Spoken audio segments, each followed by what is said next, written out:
The twin sister ran away the day before her wedding. The parents did not dare to offend the powerful family they were allied with through this marriage. Left with no other choice, they forced the twin sister who grew up in the countryside to marry in her place. They promised her that after 3 years, the elder sister would return to reclaim her position. In exchange, the woman would receive 30 million yuan in compensation. Under her mother's coercion and the lure of the money, the woman was forced to marry a stranger as her sister's substitute. To maintain the cooperation between the two families, she remained completely obedient to her husband for 3 years. She would wake up early every morning just to cook porridge for him. She would even bring him water to wash his feet. She did her absolute best to play the role of a perfect wife.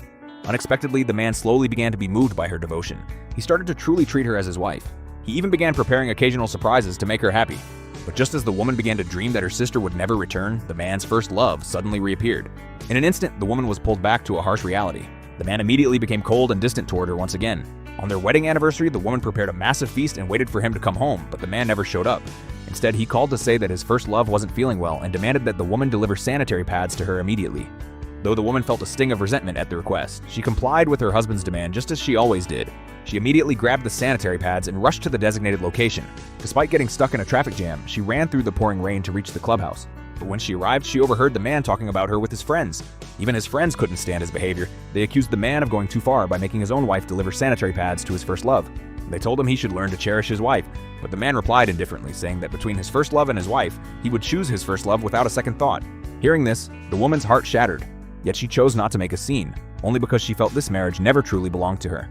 Thinking that her sister would return to replace her in just 1 month, the woman felt a sense of relief. She pretended she hadn't heard a thing and walked into the room. Seeing her soaked to the bone, a flicker of guilt crossed the husband's eyes. But convinced that she loved him too much to leave, he showed no concern and coldly ordered her to take the pads to the bathroom. The woman did exactly as she was told, but she fell dangerously ill after returning home that night. The next morning, however, her husband woke her by splashing a glass of cold water on her face. He accused her of deliberately splashing water on his first love the day before, causing the woman to be hospitalized. The woman tried to explain that she hadn't touched his first love, but her husband refused to listen to a word she said. He dragged her directly to the hospital and forced her to kneel down and apologize to the other woman. The first love feigned victimhood, claiming that if it weren't for the family alliance, the husband would never have married the woman in the first place. In that moment, the woman realized the entire situation was a deliberate frame-up by the first love. But seeing how distressed her husband was over the other woman, she stopped trying to defend herself. Instead, she offered a silent apology to the first love. Following her husband's orders, she dragged her feverish body to the hospital to care for the first love until she was finally discharged. Even the nurses mocked the woman for being so cowardly, but she simply pretended not to hear them. When the husband took his first love on a trip after her recovery, the woman actually felt a sense of peace. However, when the mother-in-law found out what had happened, she nearly beat the woman to death.